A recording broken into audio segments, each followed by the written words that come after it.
Trollers అందరికి రామ్ చరణ్ ఎవరైతే troll చేస్తున్నారో ట్రోలర్స్ అందరికి సమాధానం ఇచ్చే సినిమా అవ్వబోతుందని. మరి పెద్ద గ్లిమ్స్ వచ్చింది ఎలా అనిపిస్తుంది అన్న? ఊర మాస్ అన్న, అసలు పిచ్ ఎలివేషన్ అన్న. ఏమో ఫస్ట్ టేక్ నుంచి లాస్ట్ టేక్ ఆ గోన సంచిని బీకేది కూడా అసలు ఆ షాట్లను చూస్తుంటే పిచ్చిలేస్తుంది. పేరుకొకటి ఇది ఫస్ట్ గ్లిమ్స్ అనేది వదిలిన తప్పితే ఈ పెద్దలో ఫస్ట్ గ్లిమ్స్ లో లాస్ట్ షాట్ మాత్రం అసలు మైండ్ ఇంకా బెంగిపోయింది అనాలి. ఇంకా ఆ రేంజ్ లో ఉంది. భారీ ఎక్స్పెక్టేషన్స్ అన్న.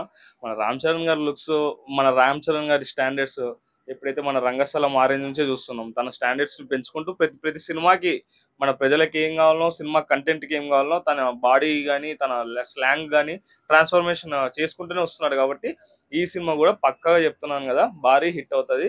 అందులో ఏఆర్ రెహమాన్ గారి బ్యాక్గ్రౌండ్, మన మ్యూజిక్ కానీ బ్యాక్గ్రౌండ్ స్కోర్ కానీ ఇచ్చి పడేసింది. అసలుకి ఇది ఓన్లీ నన్ను అడిగితే గ్లిమ్స్ లాగానే ఉంది.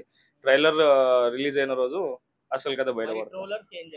ట్రోలర్స్ ఏముందన్న, వాళ్ళకి పనే అది కదా, వాళ్ళకి అన్నం పెట్టడమే దాని మీద కదా. ఇప్పుడు ఫస్ట్ లుక్ అసలు వాళ్ళకి ముందు తెలియదు, ఎందుకు తెలియదు. ఫస్ట్ లుక్ రిలీజ్ అయిన రోజే మన రామ్ చరణ్ గారి బర్త్డే రోజే ఇది పుష్ప లాగా ఉంటది, ఇది రంగస్థలం లాగా ఉంటది. వాళ్ళు ఏదో బడ్జెట్ పెట్టినట్టు అది కాదు. ఖచ్చితంగా అయితే ఏది ఇప్పుడు రంగస్థలం కానీ పుష్ప కానీ దానికి ఒక 300% డబుల్ ఉంటది సినిమా పక్క. ఆ రేంజ్ ఉంటది పక్క. ఎందుకంటే మన బుచ్చిబాబు గారు కూడా ఫస్ట్ నుంచి ఈ స్క్రిప్ట్ సెలెక్షన్ పైన చాలా వర్క్ చేసిండు. ఇంకోటి షూట్ షెడ్యూల్ అంటే ఇప్పుడు మనం ఒరిస్సాలో కానీ ఇంకో లొకేషన్స్ లో చేస్తున్నప్పుడు కూడా వాళ్ళకి గ్యాప్ 20 డేస్ తీసుకునేసి కూడా స్క్రిప్ట్ సెలెక్షన్ కానీ కొత్త ఆర్టిస్టులని రిహార్సల్ చేయడం కానీ ఇలా స్క్రిప్ట్ రైటింగ్ మీద చాలా కాన్సన్ట్రేషన్ పెట్టి మన రామ్ చరణ్ గారు కూడా చెప్పడం జరిగింది. కాబట్టి పక్కా ఈ ఫిలిం 100% బ్లాక్ బస్టర్ హిట్ అవుతుంది అన్న. సో మరి ఏఆర్ రెహమాన్ గారికి కాకుండా డిఎస్పీ గారికి ఇస్తే ఇంకా బ్యాక్గ్రౌండ్ స్కోర్ అదిరిపోయేదని చెప్పి టాక్ నడుస్తుంది అన్న. ఇప్పుడు ఏఆర్ రెహమాన్ గారు మనకి ఎన్నో నేషనల్ అవార్డ్స్, ఆస్కార్ అవార్డ్స్ తీసుకున్నారు, నేషనల్ అవార్డ్స్ కూడా తీసుకున్నారు. కాబట్టి ఇప్పుడు ఇంకోటి ఏంటంటే ఇప్పుడు తను కొంచెం ఫ్లాస్ లో ఉన్నాడు, అప్ అండ్ డౌన్స్ లో ఉన్నాడు ఏఆర్ రెహమాన్ గారు. మనకి అందులో ఏఆర్ రెహమాన్ గారివి పాతవి నచ్చినాయి కానీ కొత్తవి ఏ సినిమా వచ్చినా సరే మనకంత హార్ట్ టచింగ్ లేదు. అనిరుద్ధ్, తమను, దాని తర్వాత మన డిఎస్పి దాంట్లోకి అలవాటు పడినాం. కాబట్టి ఎంతసేపు ఉన్నా సరే మనకి ఏఆర్ రెహమాన్ గారి గురించి మనం తక్కువ అనుకుంటాం. కానీ ఖచ్చితంగా ఈ ఫిలింలో ఫస్ట్ గ్లిమ్స్ లోనే బ్యాక్గ్రౌండ్ స్కోర్ కానీ తను చెప్పే మాటల్లో ఎలివేషన్ బ్యాక్గ్రౌండ్ స్కోర్ వస్తున్నప్పుడు కూడా భారీగా అనిపించింది. ఖచ్చితంగా మంచి సెటప్ చేస్తుంటాడు అన్న ఫిలిం లో అయితే మాత్రం. అన్న నాకు నిజం చెప్తున్నా, ఆ బట్టబేలుగా దింపేది, ఆ బ్యాట్ తో కొట్టేది, అసలు నన్ను అడిగితే ఏక్ నెంబర్ క్రికెటర్ కూడా కొట్టాడనా. ఆ షాట్ మాత్రం మైండ్ పీక్స్ అని అసలు నన్ను అడిగితే భారీగా ఉంది అన్న షాట్. ఆ 2 షాట్లు ఫైన్ బ్రో, బానే ఉంది. మనకి గేమ్ చేంజర్ లాస్ట్ కొద్దిగా అంతలా ఆడకపోయింది. ఇప్పుడు ఏంటంటే మన పెద్ద అనే గ్లిమ్స్ అని ఒకటి వచ్చింది, చూడాలి. మరి మంచి మాస్ ఇచ్చాడు, క్రికెట్ కి సంబంధించి ఏదో ఇచ్చాడు. అది కాక సుకుమార్ అసిస్టెంట్ డైరెక్టర్ అంట. సుకుమార్ అసిస్టెంట్ డైరెక్టర్ మనకి బుచ్చిబాబు గారు. ఆయన మాసు పుష్ప అని ఒకటి తీశాడు. పుష్ప 2 అక్షరాలే, పెద్ద 2 అక్షరాలే. అసిస్టెంట్ డైరెక్టర్ కాబట్టి కొద్దిగా మాసు మంచిగా ఆయన కూడా కొద్దిగా సపోర్ట్ ఇస్తాడు. ఆయన స్టూడెంట్, చూడాలి మరి. మంచి మాస్ లో ఉంది. కంపల్సరీ అవుతాడు గురువు. ఎందుకంటే మనకు ఒక గురువు తగ్గట్టు శిష్యుడు కంపల్సరీ ఉంటాడు ఎప్పటికైనా. గురువు దగ్గర శిష్యుడు లేకపోతే శిష్యు కాడనమాట. కంపల్సరీ మంచి హిట్ అవ్వాలని కోరుకుంటున్నాము. మాస్ బ్యాక్గ్రౌండ్ లో పుష్ప అంత పెద్ద హిట్ అవ్వాలని రామ్ చరణ్ గారికి కోరుకుంటున్నాం. మరి స్క్రీన్ అసలు మనకు తీసింది ఫస్ట్ ఉప్పెన అనే ఒక సినిమా తీసాడు అంతే. అది ఏంటి కొత్త వాళ్ళని పెట్టేసి ఒక సినిమా తీసాడు, అది మంచి హిట్ అయింది. దాని తర్వాత ఈ రేంజ్ లో తీస్తాడు అనుకోలేదు. క్లిప్స్ ఎలా ఉన్నాయంటే మరి సినిమా కూడా మంచి వేరే లెవెల్లో ఉంటది మన రామ్ చరణ్ గారి అభిమానులకి అంతే. మరి స్టార్టింగ్ లో మన ఫస్ట్ లుక్ వచ్చినప్పుడు చాలా మంది ట్రోల్ చేశారు దాన్ని, పుష్ప లాగా ఉందని చెప్పి. ఏం చెప్తారు మీరు? అయితే ఏంటంటే గురు, మనము ఇప్పుడు ఏంటంటే 2025 లో ఉన్నాం అనమాట. 2025 లో ఉన్నాము. బ్యాక్ ఒకసారి తీసుకుంటే మనకు తెలుగు ఆడియన్స్ ఏంటంటే 1990s ఏ విధంగా అయితే మన ఓల్డ్ వర్షన్ ఏవైతే ఉన్నాయో, అంటే ఆ కాస్ట్యూమ్ సంబంధించి కావచ్చు, ఆ పల్లెటూరుకు సంబంధించి వైబ్ ఏదైతే ఉంది కావచ్చు, ఆ టైప్ ఆఫ్ తీసుకుంటారు అనమాట. రంగస్థలం నుంచి ఈ ప్యాషన్ అనేది కంటిన్యూ అవుతుంది. ఏంటి బ్లాక్ మ్యాజిక్ అని చెప్పి, విరూపాక్ష అని చెప్పి ఈ టైప్ ఆఫ్ అవుతుంది అనమాట. గేమ్ చేంజర్ ని ఎందుకు అంత హిట్ చేయలేకపోయారంటే మన తెలుగు ఆడియన్స్ ఇంకా దాన్ని రీచ్ చేసుకునే స్థాయిలో లేరన్నమాట. దాన్ని అర్థం చేసుకునే స్థాయిలో లేరు. ఆ సినిమా మంచిగా ఉంది. మరి ఇప్పుడు హాలీవుడ్, ఈ బాలీవుడ్ చూసుకుంటే ఆ కార్ల గిరిడాలు అవి కూడా మన వాళ్ళు అర్థం చేసుకోలేరు. మన వాళ్ళు ఏంటంటే వెనక్కిపోతారు. ఇంకా 1990s ఆ గుడిసెల్లో పడుకోవడాలు, అది ఏదో చేసుకోవడాలు, ఆ బట్టలు ఇండిపెండెంట్ వేసుకోవడాలు, ఈ టైప్ ఆఫ్ ఉన్నారన్నమాట. ఈ టైప్ ఆఫ్ చేస్తేనే మన తెలుగు ఆడియన్స్ అర్థమవుతుంది.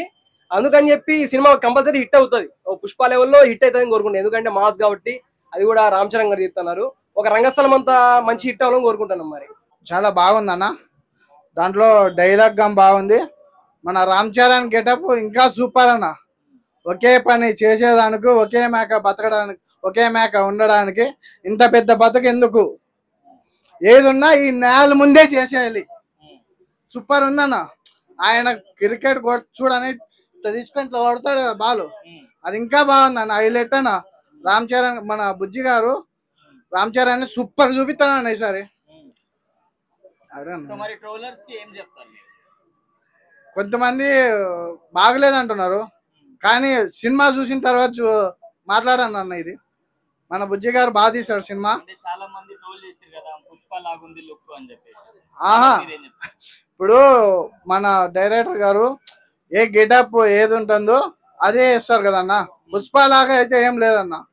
పుష్ప కాపీ కొట్టారు అంటే ఆయన ఎంత పెద్ద డైరెక్టర్, ఇంతకు ముందు ఎన్నో సినిమాలు తీశాడు, ఎన్నో హిట్లు కొట్టాడు. ఆ సినిమాతో ఏం పని ఉంది అన్న చెప్పండి. సో మరి మీకేం నచ్చింది గ్లిమ్స్? దాంట్లో అన్న ఆయన స్టైల్ నచ్చింది, ఆయన లుక్ ఇంకా సూపర్ అన్న. బాగా కొత్తగా చూపిస్తున్నాడు. ఈసారి చిరంజీవి ఫ్యామిలీ మాత్రం ఈసారి ఫుల్ హ్యాపీ అన్న, ఫుల్ మిస్ పెడుతున్నారు అన్న. సూపర్ అనిపించింది బ్రో. రామ్ చరణ్ కంబ్యాక్ అనిపించింది. ట్రోలర్స్ అందరికి, రామ్ చరణ్ ఎవరైతే ట్రోల్ చేస్తున్నారో ట్రోలర్స్ అందరికి సమాధానం ఇచ్చే సినిమా అవ్వబోతుందని ఎక్స్పెక్టేషన్స్ ఉన్నాయి. అయితే ఈ సినిమా యూట్యూబ్ పరంగా వ్యూస్ కూడా మొత్తం ఆల్ ఇండియా టాప్ పెట్టేసింది. సో మరి దానికి ఏమంటారు? అంటే ఒక హీరోని అట్లా కొడుతుంటారు, లేకపోతే ఇది రామ్ చరణ్ గారి ప్యూర్ స్టామినా అనుకోవచ్చు? ఇది రామ్ చరణ్ గారి ప్యూర్ స్టామినా, బిచ్చుబాబు గారి టాలెంట్. ఈ సినిమాలో మనం కంపేర్ చేయాల్సింది ఈ రెండే. ఎందుకంటే ఏఆర్ రెహమాన్ గారు కూడా మ్యూజిక్ అందించారు. ఏఆర్ రెహమాన్ గారు ఆల్రెడీ వీళ్ళిద్దరిని దాటేసి ఎప్పుడు వెళ్ళిపోయారు. ఏఆర్ రెహమాన్ గారి గురించి మనం మాట్లాడుకోవాల్సిన అవసరం కూడా లేదు. రామ్ చరణ్ గారు, బుచ్చిబాబు గారు ఈ సినిమాకి మెయిన్ పిల్లర్. వాళ్ళిద్దరి స్టామినానే ఈ సినిమాని ప్రూవ్ చేయబోతుంది. ఇప్పుడు దీనికి సినిమాని ఫస్ట్ గ్లిమ్స్ తోనే ఎక్కిచ్చేసారు కదా ఆడియన్స్ కి, అది గేమ్ చేంజర్ ఎక్కించలేకపోవడానికి ప్రమోషన్స్ కారణం అంటారు, లేకపోవడమే? Yes bro, 100% game changer. ఏంటంటే అందరికీ మనకి ఆ డైరెక్టర్ మీద ఉన్న ఒక ఎక్స్పెక్టేషన్ చాలా ఎక్కువ ఉండే. ఆయన బిఫోర్ నేను 20 ఇయర్స్ నుంచి, బిఫోర్ 20 ఇయర్స్ బ్యాక్ కూడా ఆయన ఇండియన్ 1, ఇండియన్ 2 అలాంటి సినిమాలు సేమ్ కంటెంట్లోనే సినిమాలు తీశాడు. ఇప్పుడు చూడాలంటే ఆ సినిమాలు ఎవరో చూడరు. ఎందుకంటే మనందరము ఏఐకి అలవాటు పడిపోయాను. ఇప్పుడు ఎంతో పెద్ద ఏఐ టెక్నాలజీ వచ్చింది కాబట్టి అందరూ ఎక్స్పెక్ట్ చేస్తున్నారు. ఆయన ఇచ్చే స్టఫ్ సరిపోలేదు. బ్రో మరి మన మ్యూజిక్ డైరెక్టర్ గా ఏఆర్ రెహమాన్ గారు కాకుండా డిఎస్పీ గారు అయితే ఇంకా బ్యాక్గ్రౌండ్ స్కోర్ అదిరిపోయేదని చెప్తున్నారు, మీరేమంటారు? దానికి డిఎస్పీ గారిని అడిగినా కూడా ఏఆర్ రెహమాన్ గారే కరెక్ట్ ఈ సినిమాకి అని చెప్తారు. అంతే, ఏఆర్ రెహమాన్ గారు ఉంటేనే ఈ సినిమాకి బీజిఎం మంచిగా ఉంటుందని అనుకుంటున్నాను 100%. ఎందుకంటే ఏఆర్ రెహమాన్ గారికి, డిఎస్పీ గారికి వాళ్ళిద్దరికీ చాలా మంచి కోఆర్డినేషన్ కూడా ఉంది. మనం చాలా ఈవెంట్లలో కూడా చూసాము. బట్ ఏఆర్ రెహమాన్ గారు ఇచ్చినంత హైప్గా డిఎస్పీ గారు ఇవ్వలేరు అని. రామ్ చరణ్ గారి స్క్రీన్ ప్రెసెన్స్ ఎలా అనిపించింది ఓవరాల్ గా? స్క్రీన్ ప్రెసెన్స్ చంపేశాడు బ్రో, దున్నేశాడు. ఇది పెద్ద షాట్ అని అనుకోవచ్చు బ్రో, ప్రతి ఒక్కళ్ళు ఇది పెద్ద షాట్ అని అనుకోవచ్చు 100%. మాటలో ట్రోలర్స్ కి మనం చెప్పాలంటే ఏం చెప్తారు? ట్రోలర్స్ అందరికీ ఆ బ్యాట్ తోని షాట్ కొట్టాడు కదా, సినిమా వచ్చిన తర్వాత అదే షాట్ ఎవరికి ఎక్కడ తగులుతో తెలియదు. అదే ట్రోలర్స్ రెడీగా ఉండాలి.